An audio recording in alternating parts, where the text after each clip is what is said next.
Peace, family. Welcome to another episode of Say Yes. And today is another update on my fasting journey, all right? Now, if you didn't watch my previous fasting video, I was telling you guys that I set an intention to start this journey, making this just a 3-day water fast.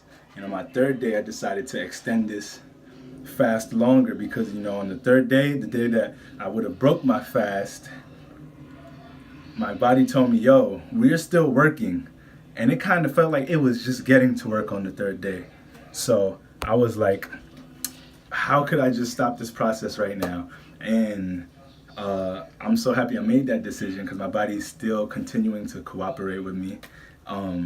But what I've done is that day 4 and day 5, which today's day 5, has been a dry fast.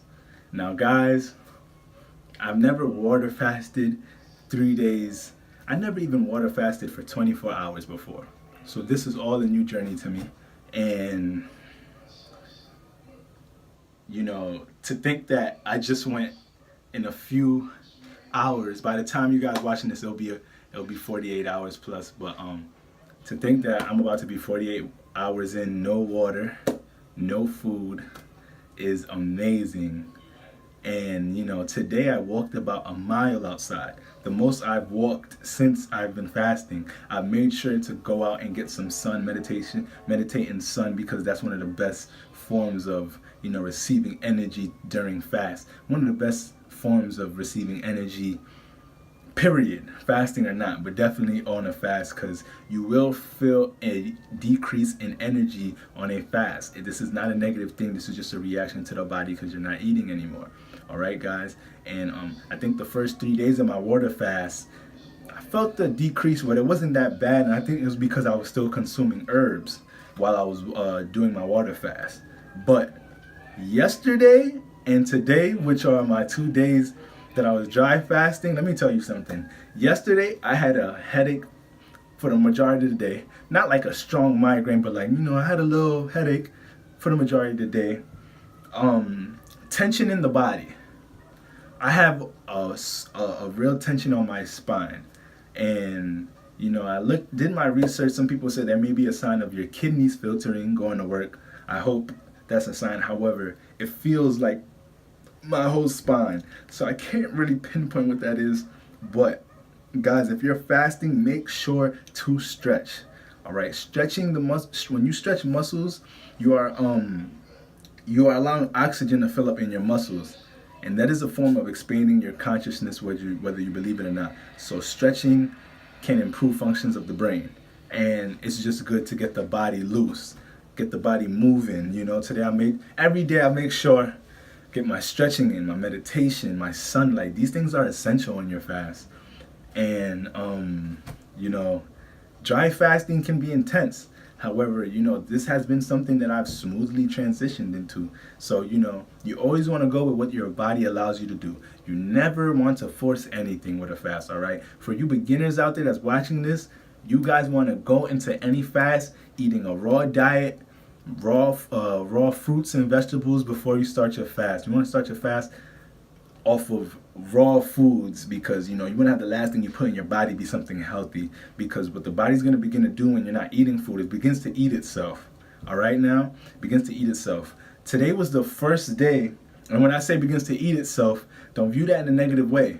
All right, because you're not putting no food in your body, so it's naturally taken away from what you've put in it previously. And when I say like my body fat, my stomach is just flat.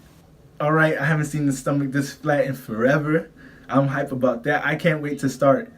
I can't wait till when I break my fast and I get back with my calisthenics and I'm working on my core and I'm just seeing the definition, because I removed so much fat, which you also have to make a gradual process back into.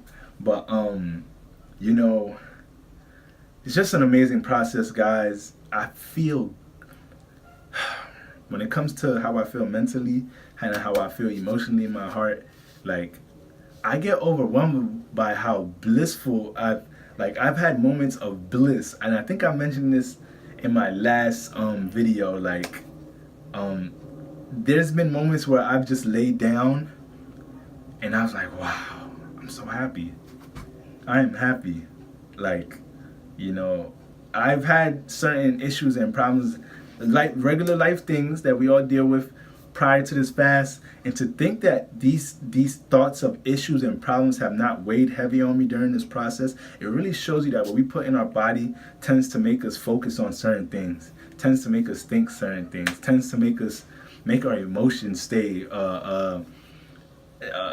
we don't even get to express our emotions and feel them. We think we're feeling our emotions, and we're really not, because our body's too busy working on processing and working on eliminating and all that stuff that we already put in our system. Like, we don't understand our body's always working overtime if we're always eating. And this is why fasting is like such a way to connect to universe and heal, because you're allowing your body to rest.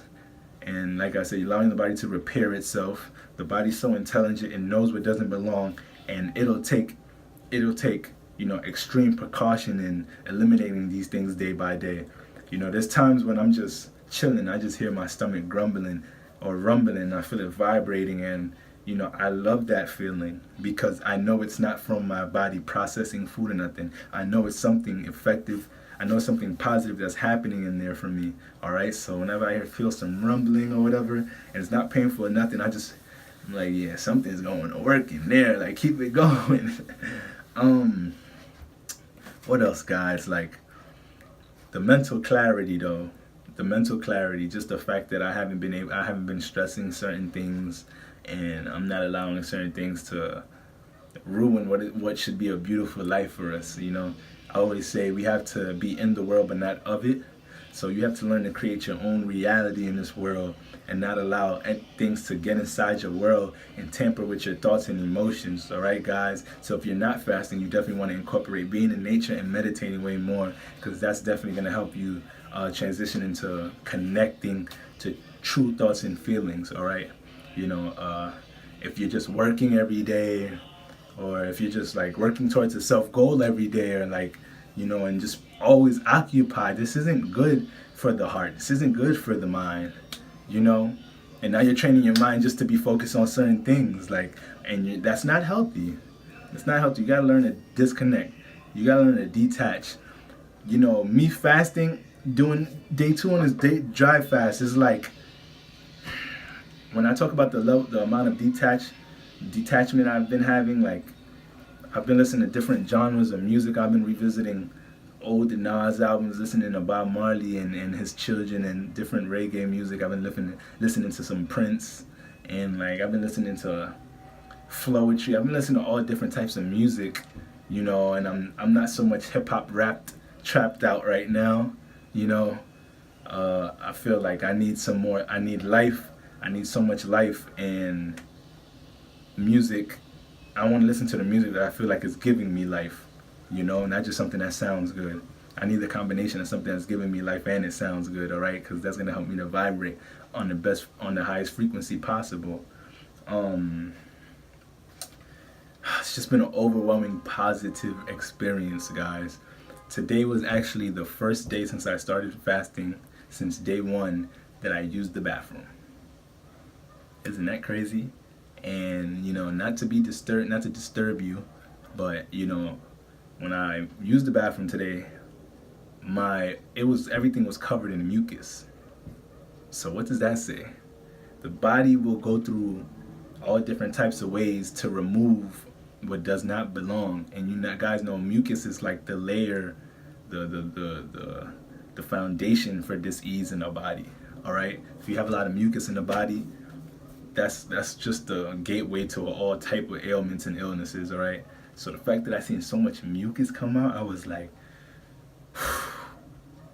my body is cleaning, going to work. You feel me? So I'm nothing but motivated to continue this. All right. So a lot of my research has shown me that you really don't want to push a dry fast past 3 days, and you'll find some legends out there that have made it past 3 days on a dry fast. However, these are people that experience. Their body has become, body has gotten in tune and has been able to push that bar. All right. So that comes over a period of fasting. All right. So I'm gonna make whether how I feel good or great tomorrow, which I'm sure I'm gonna feel good. I'm gonna make sure that tomorrow is my last day dry fasting. But You know, after that day 6 of which completes 3 days of dry fasting, I'm gonna go back to water fasting, and I'm gonna just keep reading my body day by day to see how I'm doing. I just want to make sure I don't leave nothing out. You know, it just feels like it's been such a crazy experience in this short time frame. It's easy to leave things out that are really important, but for you guys that's asked me a bunch of questions on Say Yes and on Instagram, you know, a lot of beginners are asking me questions about fasting. One thing I want to let you guys know, for you beginner fasters or anybody that's going to fast, and I'm going to make a video about this, so don't worry, but breaking your fast, guys. Breaking your fast is one of the most important parts about fasting, probably more important than the actual fast, because when you fast, the stomach is a muscle, and it gradually suppresses itself and gets smaller as you fast, as you're not putting food into it, as it's not being exercised, it's not being worked out. So imagine you fasting, having your body eliminate toxins and all this stuff, and then you just dump junk food in it first day. You just dump starches in it first day. You dump fried stuff and oils in it first day, second, third day. Guys, that is just so counterproductive. It can become harmful. All right. Guys, I was actually gonna share this in a separate video. I just want to I'll just leave the concept out, but I'm gonna dig into the details in another video. But you know, my brother caught colon cancer. He was diagnosed with colon cancer in his 20s. In his early 20s, guys, and he went on a 21-day fast one time. The first thing he ate out of this fast was a huge plate of white rice and a red meat stew that my mother made. I mean, the pieces of meat, guys, the pieces of meat were like so thick, like you needed to cut them with a fork. And it's like,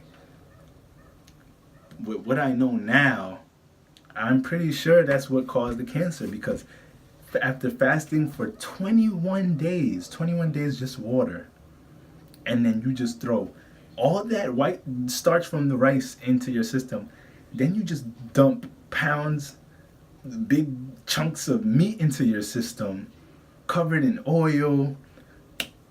Guys, he was in pain for days. I remember for a good 3-4 days he was in some serious pain, guys, serious stomach pain, and couldn't get out the bed. And it all makes sense now. You cannot do your system like that, guys. You have to gradually walk your system back into eating. The best thing to break your fast with is high water content fruit, watermelon, berries, cantaloupe, melons.